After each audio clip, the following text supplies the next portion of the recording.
ہمارے چینل توحید اور سنت کو سبسکرائب کریں اور بیل آئیکن کو پریس کریں تاکہ تمام آنے والی ویڈیوز کے نوٹیفیکیشن آپ تک پہنچ سکیں۔ میں سے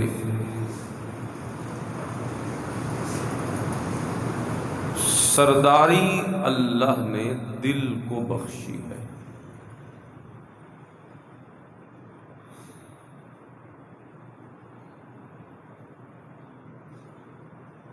یوں سمجھیں کہ دل قائد ہے، سالار ہے،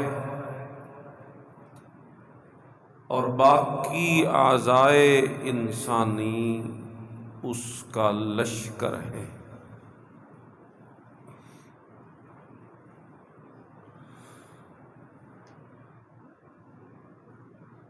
یہ ویسے چلیں گے جیسے انہیں قائد اور سالار چلائے گا۔ بادشاہ لشکر کو جہاں چلانے کا، چلنے کا حکم دیتا ہے وہ ویسے ہی چلتے ہیں، وہیں چلتے ہیں۔ جیسا وہ چلاتا ہے لشکر ویسا چلتا ہے۔ بدن انسانی کے تمام اعضاء دل کے بادشاہ کے لشکر ہیں۔ یا یوں سمجھیے، گاڑی کا انجن ہوتا ہے، ڈبے اس کے پیچھے پیچھے ہوتے ہیں، جہاں انجن جاتا ہے ڈبے اس کے پیچھے چلتے ہیں۔ یہی حال ہے انسان کے دل کا۔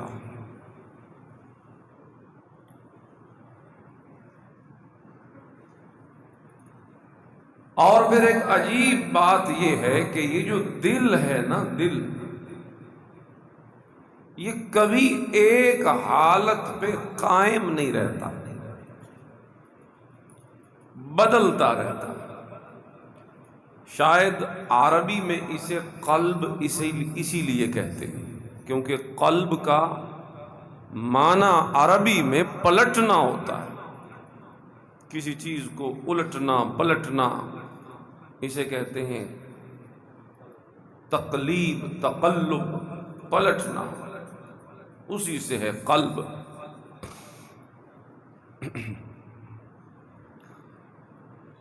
وَمَا سُمِّيَ الْإِنسَانُ إِلَّا لِأُنْسِهِ وَمَا الْقَلْبُ إِلَّا أَنَّهُ يَتَقَلَّبُ۔ انسان کو، کسی شاعر نے کہا کہ انسان کو صرف اسی وجہ سے انسان کہا جاتا ہے کہ اس میں انس ہوتا ہے، انس، محبت۔ انسان اسی انس سے ہے۔ ما سمی الانسان الا لانسہ، چونکہ اس میں انس ہے اسی لیے اس کو انسان کہا جاتا ہے۔ وما القلب الا انہ یتقلب، اور دل کو بھی دل اور قلب اسی لیے کہا جاتا ہے کہ یہ پلٹتا رہتا ہے، کیونکہ یہ کبھی کسی ایک حالت پہ قائم نہیں رہتا۔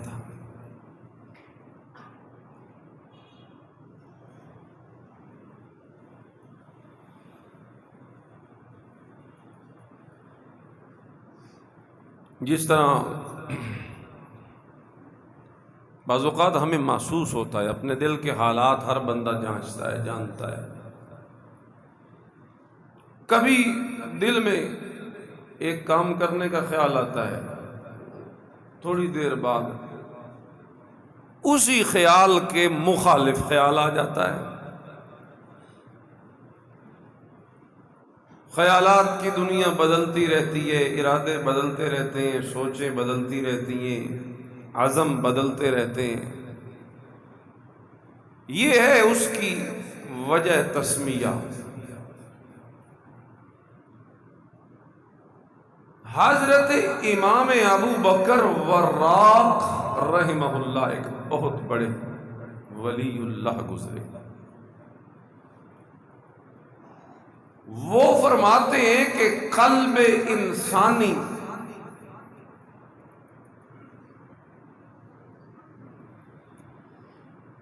6 حالتوں سے کبھی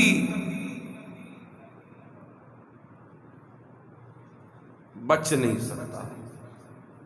6 طرح کے حالات قلب انسانی پہ اکثر آتے رہتے ہیں۔ پہلی 2 حالتیں ہیں موت و حیات، کہ انسان کا دل یا زندہ ہوتا ہے یا مرا ہوا ہوتا ہے،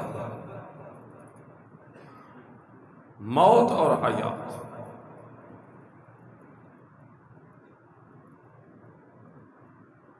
موت کیا ہے انسان کے دل کی، حیات کیا ہے انسان کے دل کی؟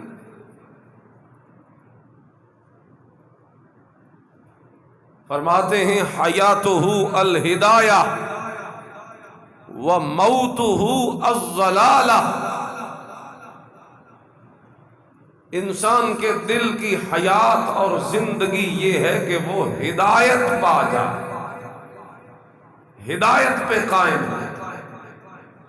تو جسے ہدایت مل گئی تو ہم کیا کہیں گے کہ اس کا دل زندہ ہو گیا،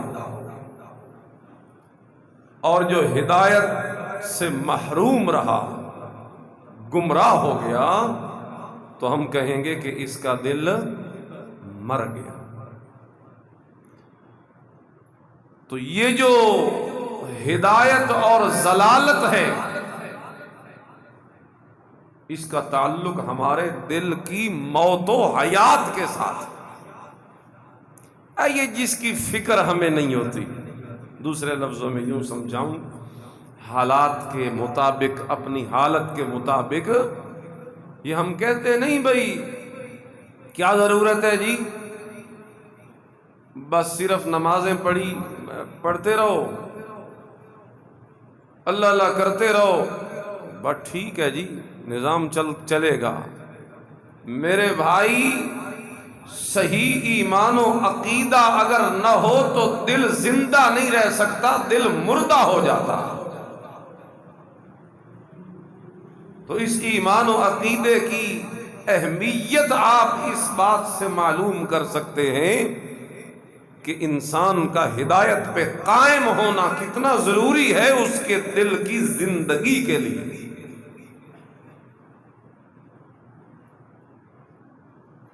اللہ اکبر کبیرہ۔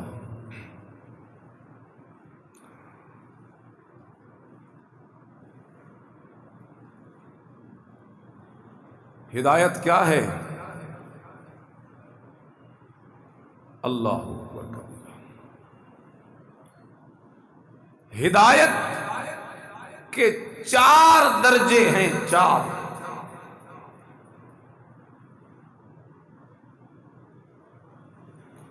پہلا درجہ ہدایت کا ہے طلب، کہ بندے میں طلب ہو، چاہے تو صحیح ہدایت ہو، اگر نہیں چاہتا نا تو پھر اسے ملتی بھی نہیں، اتنی عام یا فضول چیز نہیں ہے کہ منہ ادھر لگا ہوا اور بندے کی جھولی میں اللہ ہدایت ڈال دے۔ ہدایت اسے ملتی ہے جو ہدایت کا طالب بنتا ہے۔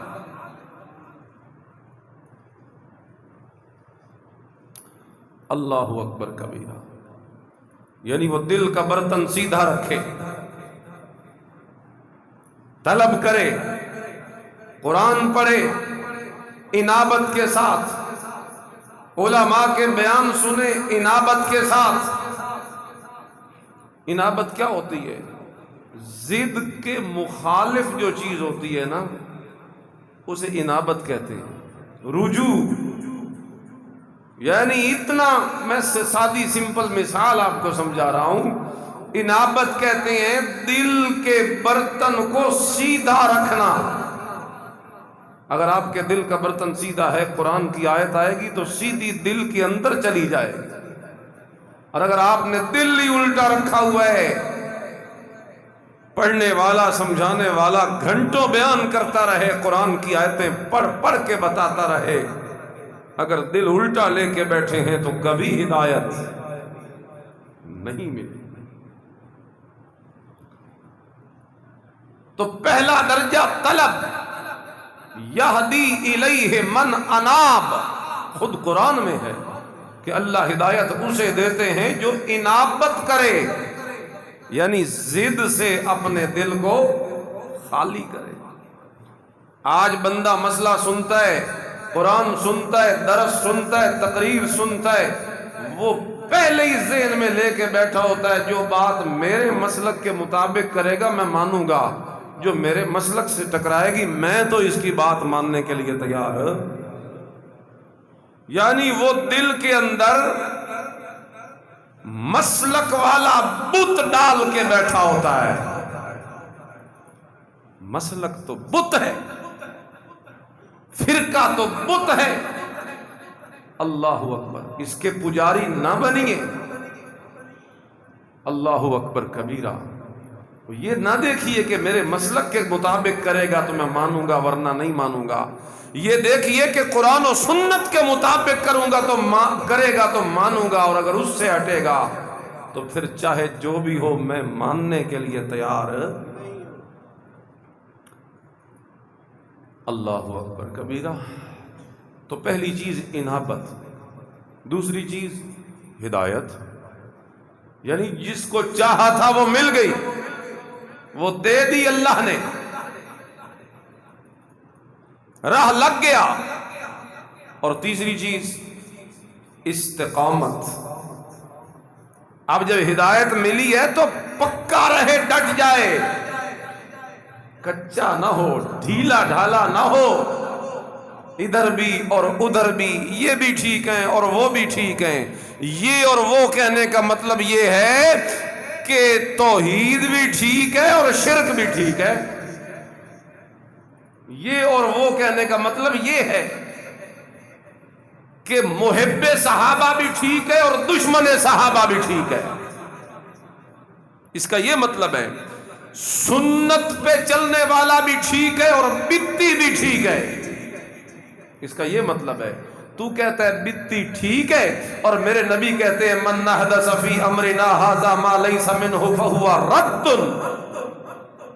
وہ مردود ہے، وہ قابل قبول نہیں۔ تو کہتا ہے یہ بھی ٹھیک ہے اور تیرا نبی تو کہتا ہے وہ مردود ہے۔ یہ کون سا فلسفہ ہے کہ یہ بھی ٹھیک ہے اور وہ بھی ٹھیک ہے؟ نہیں، غیرت مند مسلمان بنیے۔ تعلیمات قرآن و سنت کے مقابلے میں اگر کوئی آئے تو ہمیں قابل قبول نہیں ہونا چاہیے۔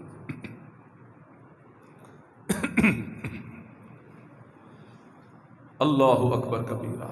اختلاف جو ہے نا، اختلاف اس کی تہ تک جائیے، کسی متبحر عالم سے سمجھیے اختلاف کیا ہوتا ہے۔ بعض اوقات یہ چیز ہمیں ادھوری سمجھ آتی ہے۔ اختلاف ہوتا ہے اجتہادی، جس میں دونوں کے متعلق کہا جا سکتا ہے کہ دونوں ٹھیک ہیں۔ اجتہادی اختلاف جس میں دونوں کے متعلق کہا جا سکتا ہے کہ دونوں ٹھیک ہیں۔ اب اہل سنت میں ایسے ہزاروں مسائل ہیں، فروعی مسائل جن میں اختلاف ہوا، ہزاروں مسائل۔ میں کس کس کی مثال دوں؟ اب وہ چونکہ اجتہاد پہ مبنی ہے، نیت کے اخلاص پہ مبنی ہے، قرآن و سنت کے فہم کے لیے ایک کوشش پہ مبنی ہے۔ اب اس کے اندر جو اپنی رائے میں درست ہوگا وہ بھی قابل احترام ہوگا، اور جو رائے میں خطا کھا جائے گا وہ بھی ہمارے لیے قابل،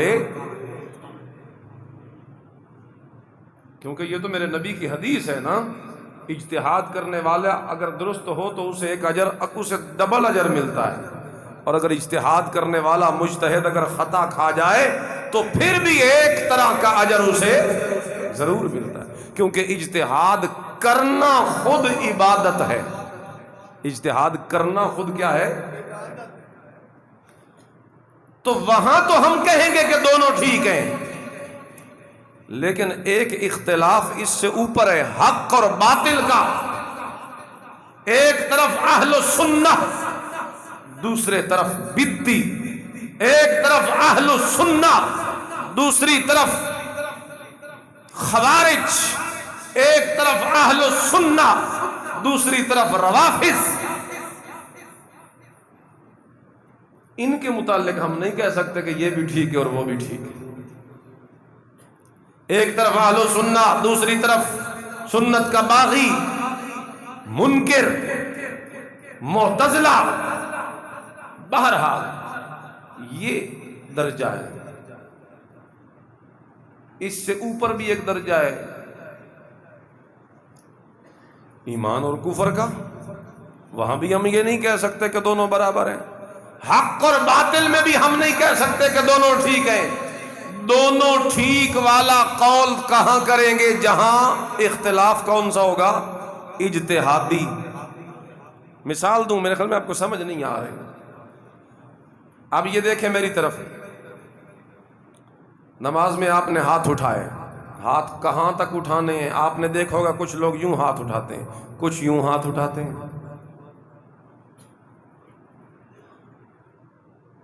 اب ہاتھوں کو باندھنا ہے، کہاں باندھنا ہے؟ پھر نماز پڑھنی ہے تو رفع الیدین شروع میں ایک دفعہ کرنا ہے یا تمام ارکان کے شروع میں کرنا ہے؟ فاتحہ امام کے پیچھے صرف امام پڑھے گا یا مقتدی بھی پڑھے گا؟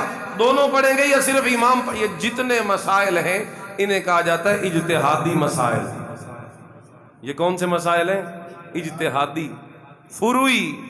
ان کی حیثیت وہ نہیں جو توحید اور سنت کی ہے، وہ تو بنیادیں ہیں نا.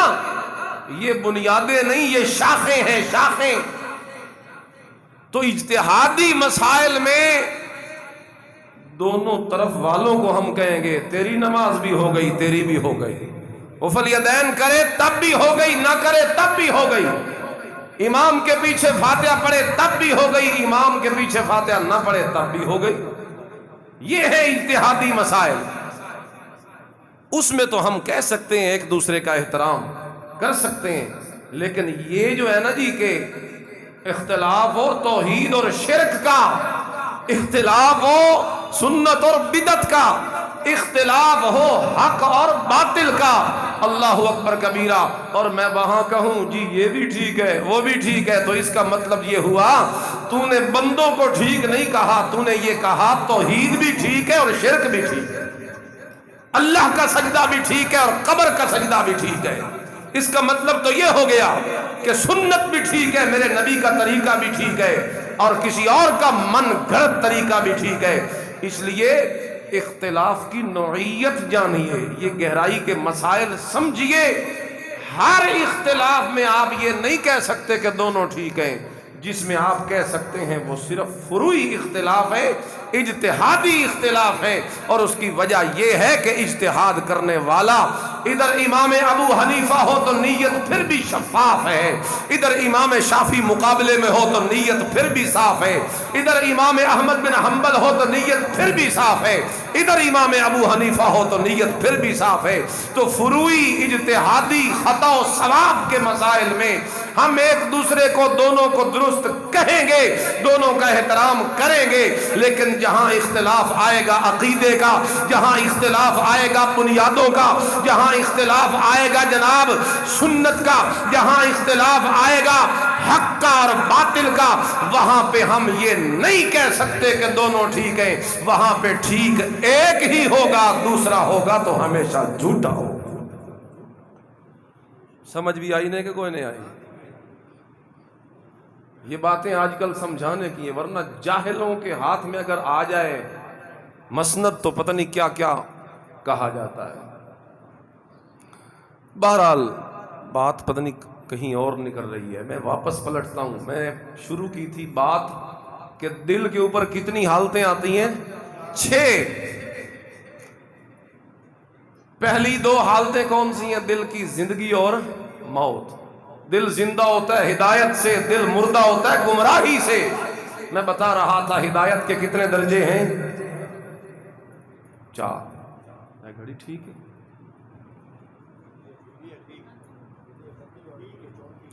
اچھا توجہ کیجیے، بات سمیٹتا ہوں. اور چوتھا درجہ کیا ہے ہدایت کا؟ پہلا انابت کہ ضد نہ ہو، پھر ہدایت، پھر استقامت کے ڈٹ جائے، اور پھر ربط قلب۔ جب بندہ اتنی محنت کر کے لے آتا ہے تو اللہ کیا کرتے ہیں؟ ربط قلب، اللہ اس کے دل کے اوپر اپنی رحمت کی گرہ لگا دیتا ہے، اب یہ گمراہ ہو سکتا ہی نہیں۔ اللہ ربطنا علی قلبها لولا ربطنا على قلبها۔ اللہ کریم قرآن کریم میں کئی ایسے واقعات بیان کرتے ہیں جہاں ربط قلب والا درجہ اللہ نے نصیب کیا لوگوں کو۔ اسی طرح اس کی ایک مثال اصحاب کہف کی ہے۔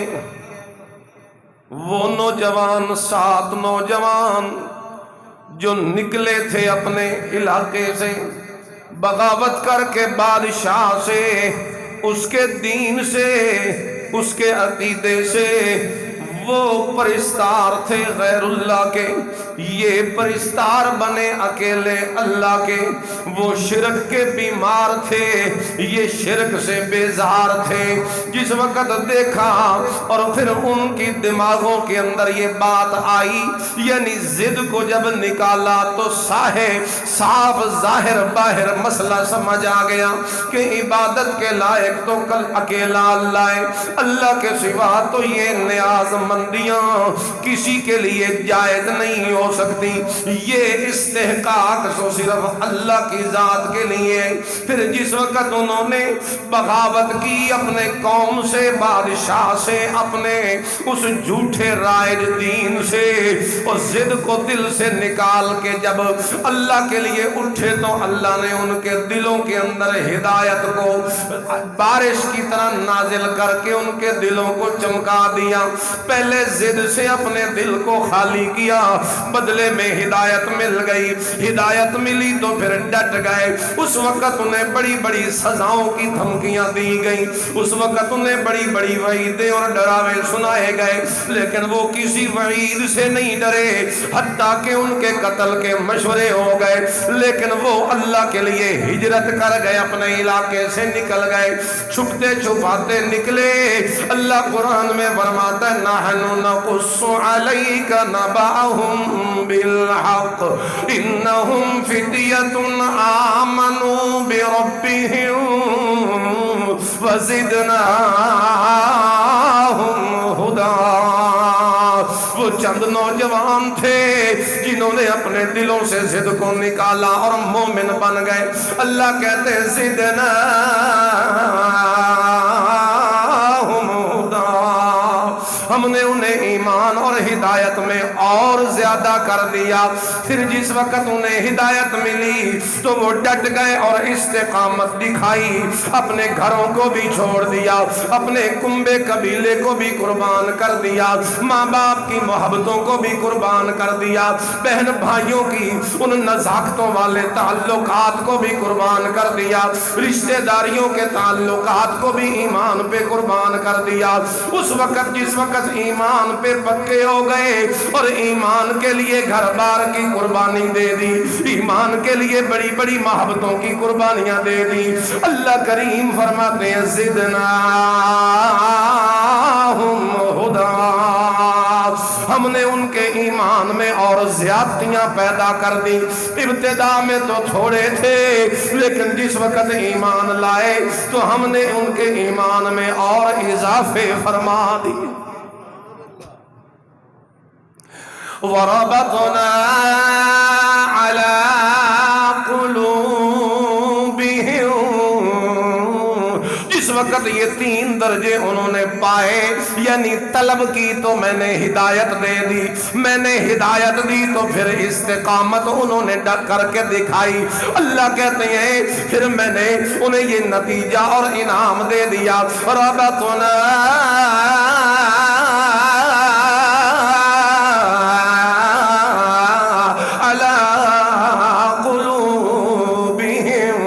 ہم نے ان کے دلوں کو اپنی رحمت کی مٹھی میں لے لیا۔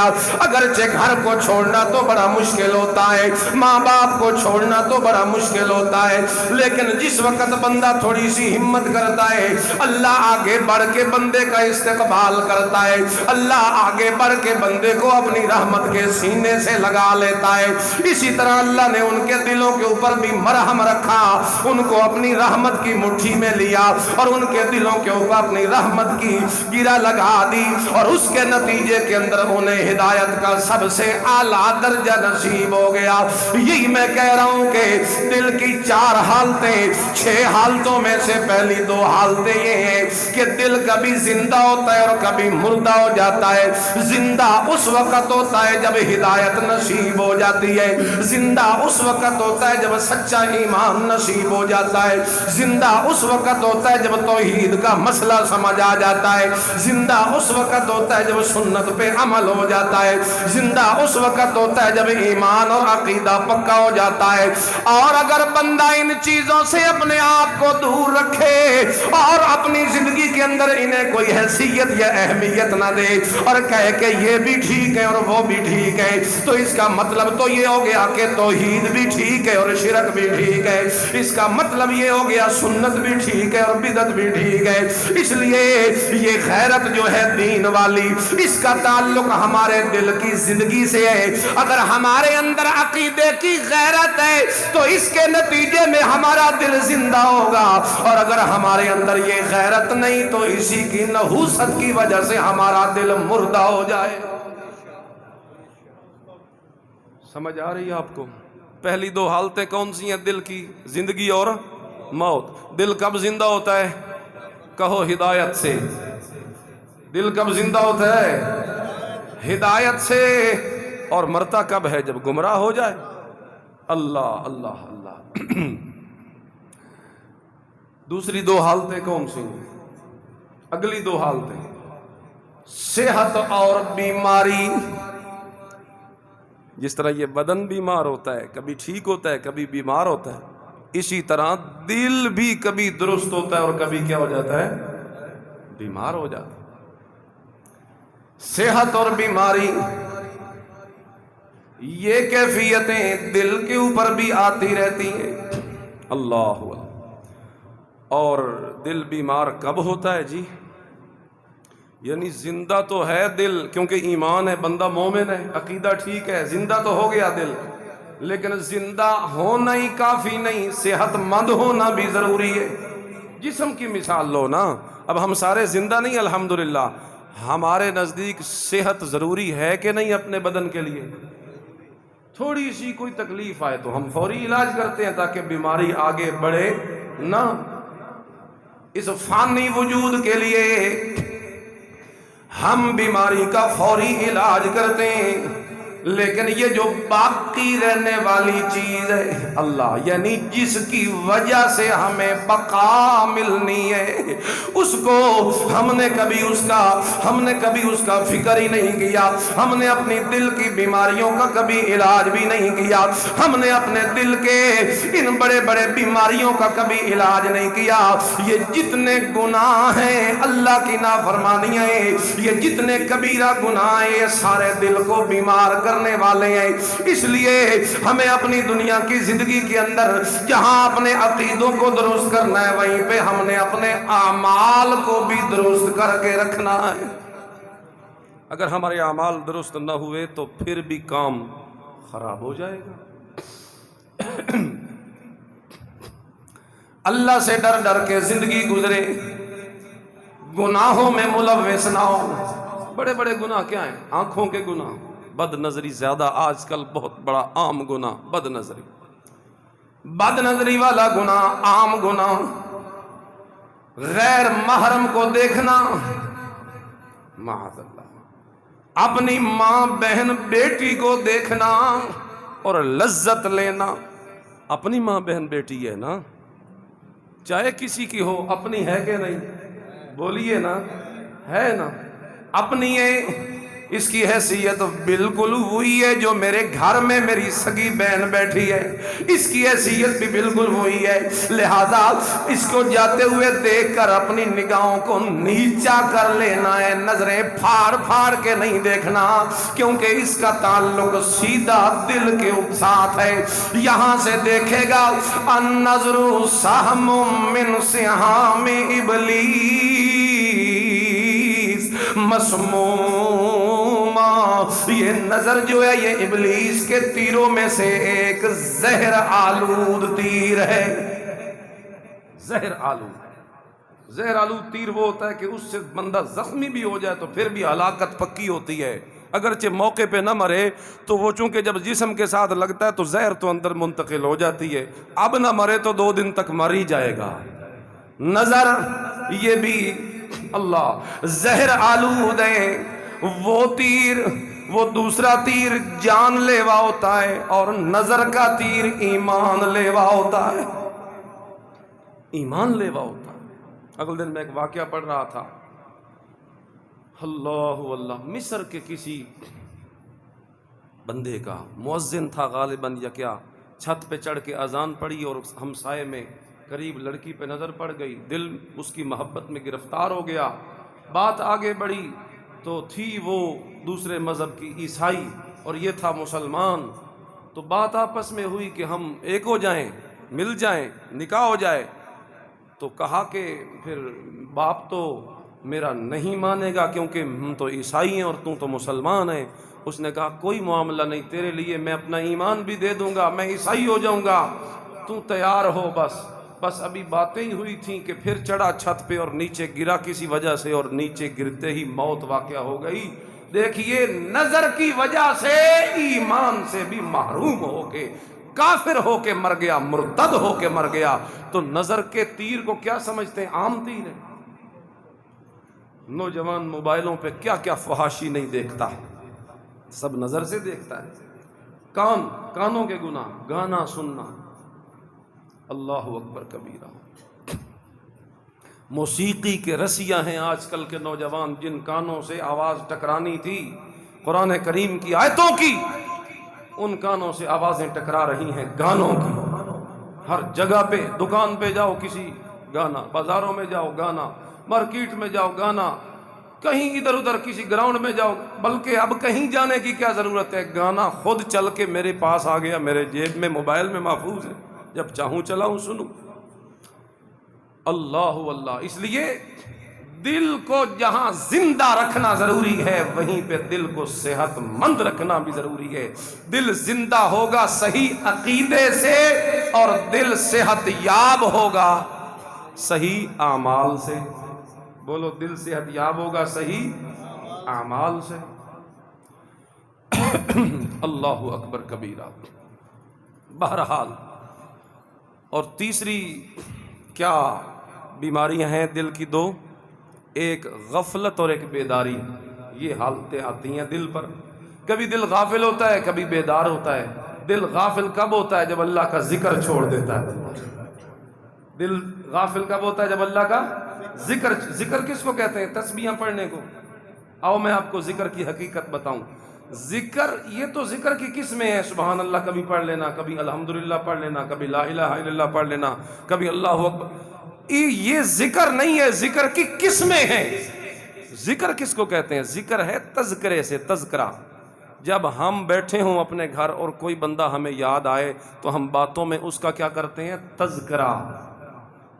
تو تذکرہ کہتے ہیں کسی کو یاد کرنا، کسی کی یاد دل میں بسانا، اس کو ذکر کہتے ہیں۔ سبحان اللہ نہ بھی پڑھ، لیکن تیرے دل کے اندر اللہ کی یاد ہو کہ اب میں جہاں بھی ہوں، جس حالت میں ہوں، میرا اللہ مجھے دیکھ رہا ہے۔ یہ کیفیت جب دل میں ہر وقت پیدا ہوتی ہے تو یوں سمجھیں کہ دل اللہ کے ذکر میں لگا رہتا ہے۔ بھاوے نہ پڑھ سبحان اللہ، وہ تسبیحاں نہ پھر بھی اگر اللہ کی یاد دل میں ہے کہ کوئی گناہ کا کام کرتا ہے لیکن دل بیدار ہے، اس میں اللہ کی یاد ہے، وہ کہتا ہے نہ کر، کیونکہ میرا اللہ مجھے دیکھ رہا ہے، مجھے ایک دن جواب دینا ہوگا۔ اس کو کہتے ہیں ذکر الہی، کے دل کے اندر اللہ کی یاد کو ہر وقت قائم رکھیں۔